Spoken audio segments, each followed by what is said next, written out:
let's start. Video kali ini kita akan masuk segmen Fatal Review.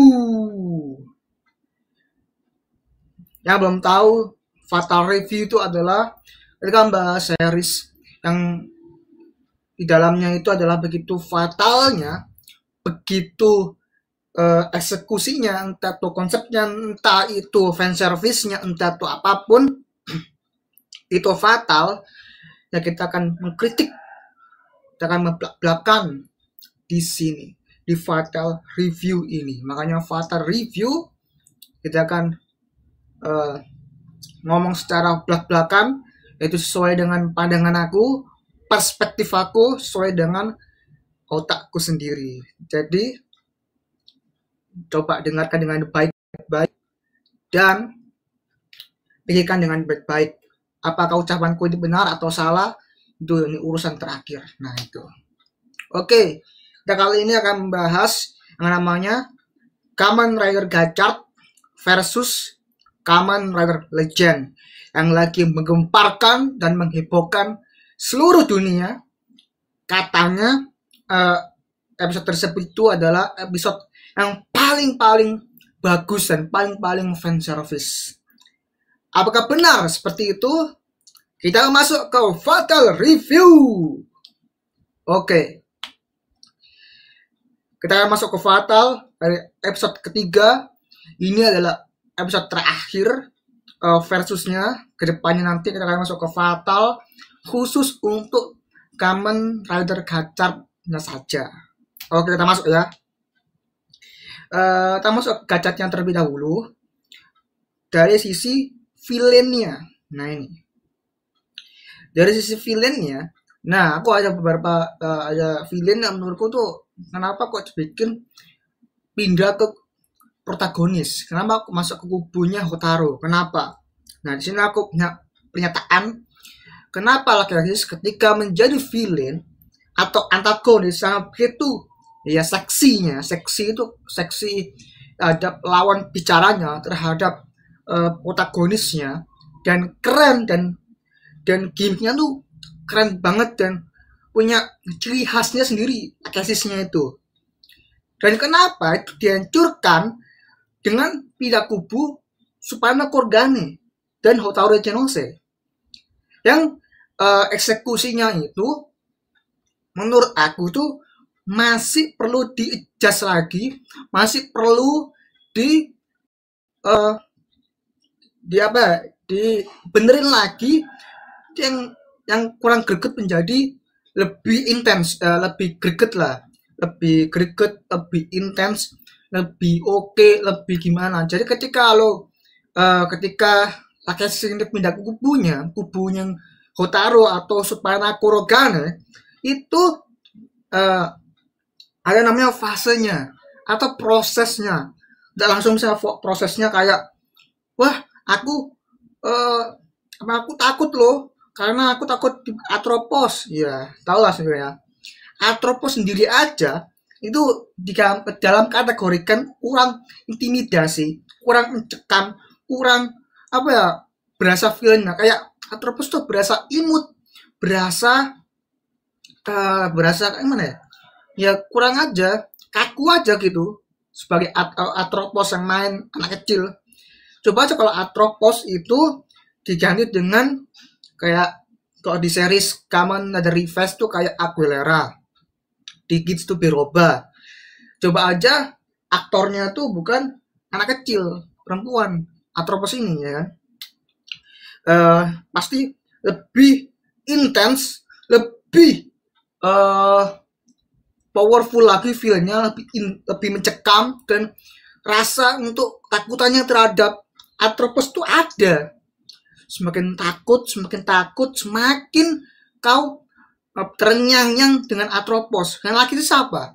Tidak ada loh terenyang-nyang dengan Atropos, ya kan? Di episode sebelum itu. Nah, kenapa kok pindah kubunya?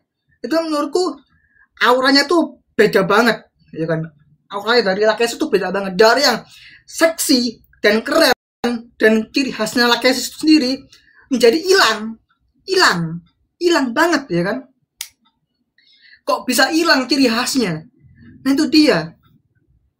Ciri khasnya yang begitu aku seksi banget tuh, luar biasanya itu udah hangus. Jadi nasi berubah menjadi bubur sudah. Tapi ketika menjadi bubur, apakah bentuknya tuh bagus? Tidak. Kan jadi bubur. Nah itu dia. Nah jadi kalau ya dengan khas Lakaisen. Jadi sebenarnya yang seharusnya kalau Lakaisen menjadi villain, tetap jadi potensi yang gokil ya kan. Makanya untuk jadi villainnya Lakaisen tuh ada topnya tuh villainnya, itu jadi potensi yang gokil. Nah itu.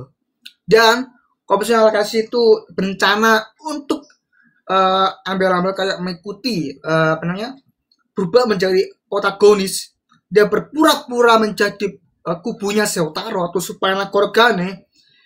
Dan ada plot twist di mana Lakaisen itu mengetahui rencananya Hotaru Ichinose dan Supernal Korgane, lalu disampaikan oleh Dakin Kikis. Ya sekarang ini gantinya bukan Geryon sama tapi Dakin Kikis ya.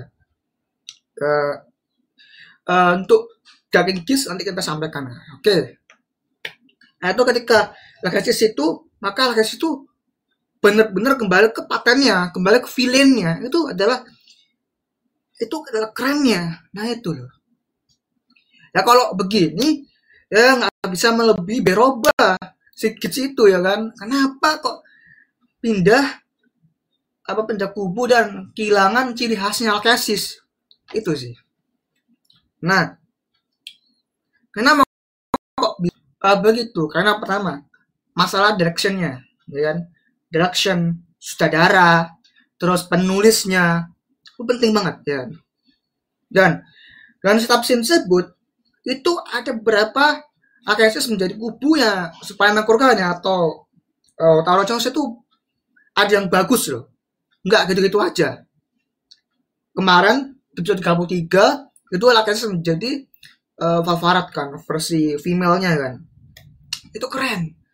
Tapi itu harus dimanfaatkan oleh Lakaisen, bukan menjadi kubunya sih Supernal Korgane itu. Jadi tetap menjadi ciri khasnya villainnya Lakaisen tanpa mengharapkan kubu pindah.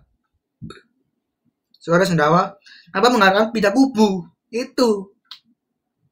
Nah begini ya, ini tuh sama kayak di serialnya tuh, seriesnya Kamen Revice yang kamu tahu ini, Aguilera pun juga begitu. Kenapa apa ya, tiba-tiba Aguilera itu menjadi pindah kubunya si ini apa namanya, kubunya si Iki ya kalau salah, bukan Iki sih, gue lupa lagi saking kurangnya episode itu jadi kurang ya.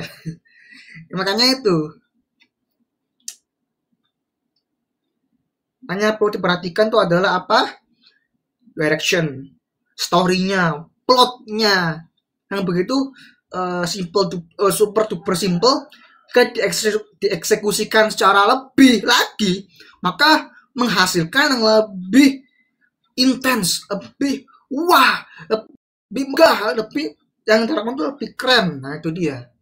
Terus segi villain ya kan, segi villain yang menurutku masih perlu di-adjust lagi ya.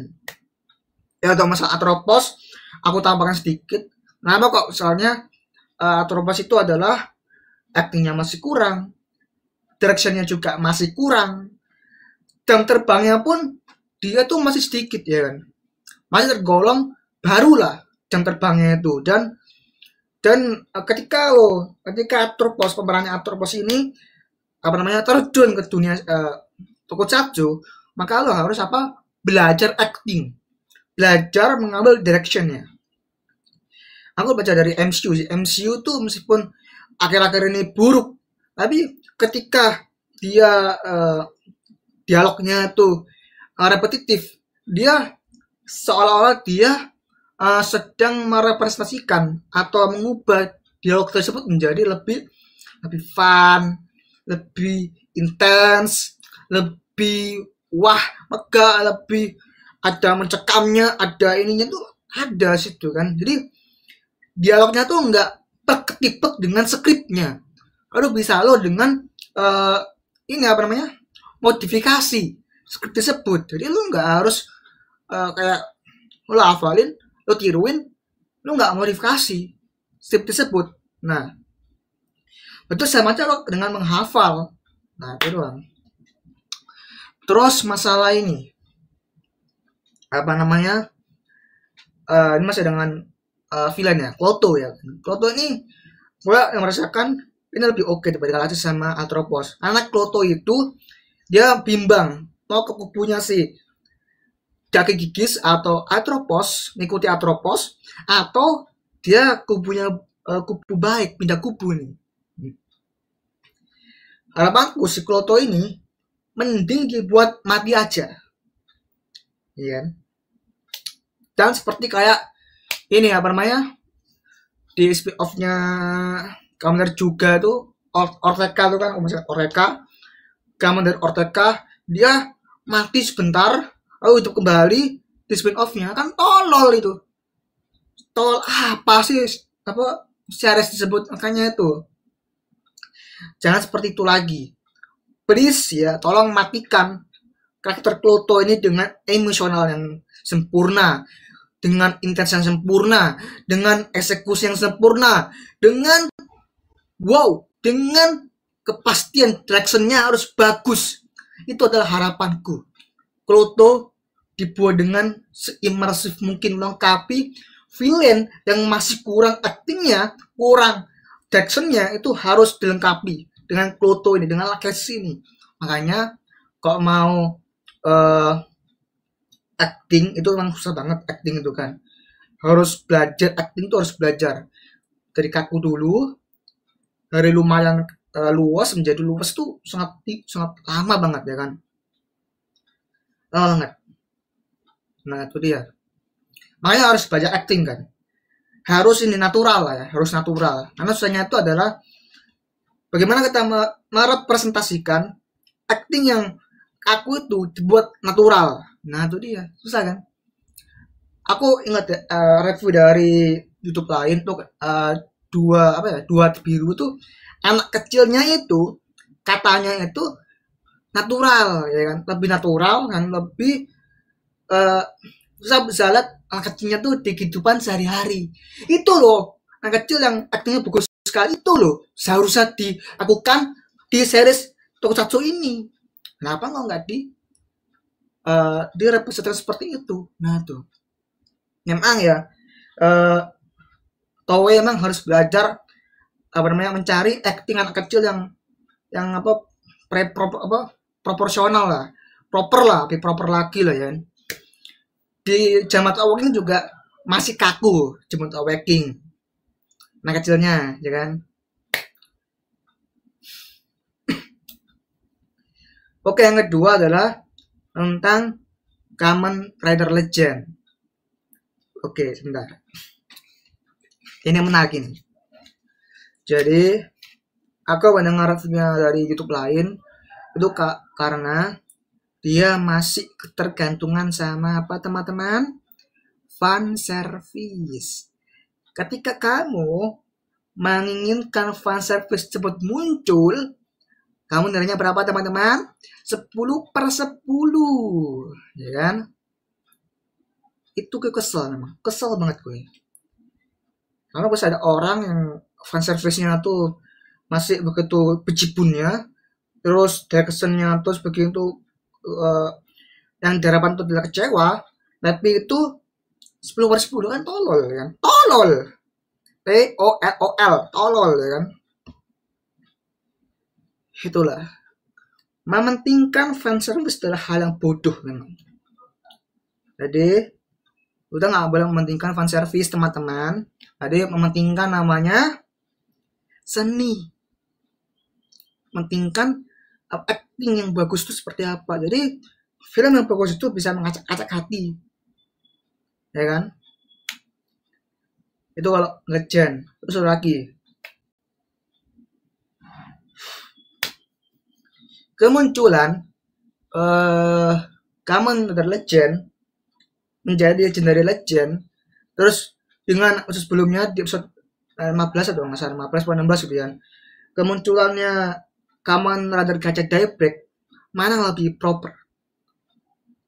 Menurut aku lebih proper Kamen Rider Gacha Daybreak karena lebih proper, lebih kaget, lebih loh kok ada ini, itu dia, itu yang kuharapkan. Itu ada eksekusi yang begitu imersif, yang begitu indah, begitu propernya, tuh keren banget menurut gue. Itu dia makanya ya kan. Jadi apa? Masih belum ada kesimpulan nih. Bentar. Terus kemarin itu PKB 5 tuh banyak sekali fanservice-nya yang dijadikan oleh Kamen Rider Legend. Dibilang fanservice-nya tuh bejibun, bener. Fanservice memang bejibun. Kalau nggak ada fanservice, itu series jadi kosong, jadi kurang, sampah. Nah, dibubuhi dengan fanservice lebih oke lagi. Seharusnya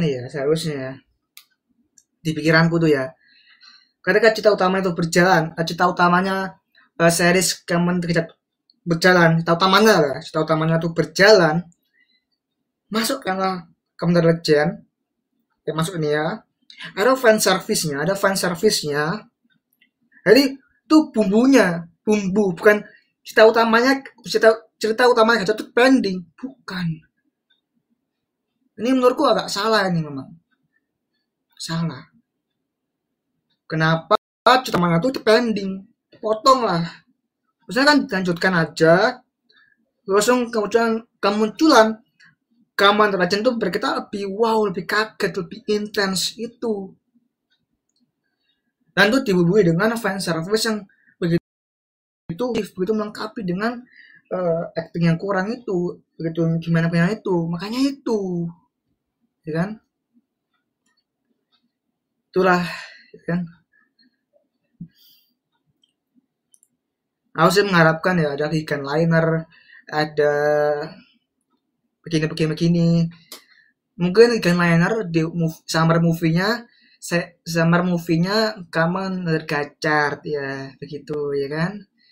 Memang itu sangat-sangat, itemnya itu memang dimiliki habis, memang itemnya itu kan. Item yang sudah awal satu-satu kemi dimilking lah ya kan. Mau formnya counter terdahulu, mau ini itu dimilking terus. Apa milkingnya? Ada replay kemi card. Oke lah, ada gacha Daybreak yang kemi card itu making lagi. Terus apa lagi, versi ini making lagi, dimilking terus aja kartunya kan.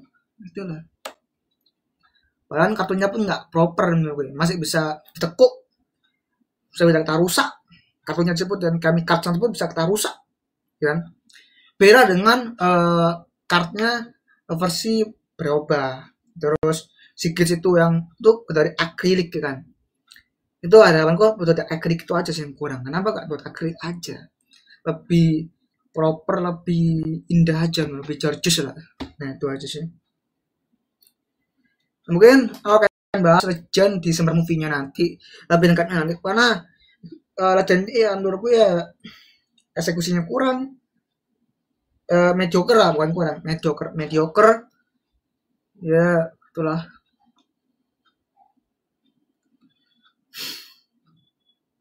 Jadi yang menang itu adalah siapa teman-teman? Gacha. Melawan aja sama Daybreak ya yang menang itu. Tapi menurutku sini tidak fatal sih. Oke, itu aja. Sebenarnya aku udah tenang untuk mengutarakan keresahanku. Jadi kalian nonton Gacha episode ini, fan service-nya tuh emang sangat-sangat tolol tapi menarik, intrik unik, dan penuh dengan fan service. Pesanku kali ini adalah jangan mementingkan fan service itu menjadi whole utamanya. atau plot utamanya. Jadi kan plot utamanya adalah cerita utama dari series Kamen Rider Gacha, bukan dari pemotongan cerita utama langsung dijeli dengan spin-off. Kemudian mendingan spin-off tersebut digabung aja, mendingan ada 2 episode digabung dengan 3 episode di seriesnya, itu bisa digabung. Itu kenapa nggak digabung? Itu tolol sekali itu, makanya itu kekurangan dari situ. Dari itulah karena aku suka yang mantep di series di episode tersebut, mau 33, 34, 35 ada aku yang mantep, tapi ada juga yang kurang. Oke, itu aja dari aku. Itulah parah memang. Oke, untuk skor ya masuk kategori mediocre, ya kan. Eksekusinya mediocre, hasilnya pun ya lumayan gorgeous lah ya. Oke, itu aja dari aku, dan sampai jumpa di video berikutnya segmen bye bye video berikutnya.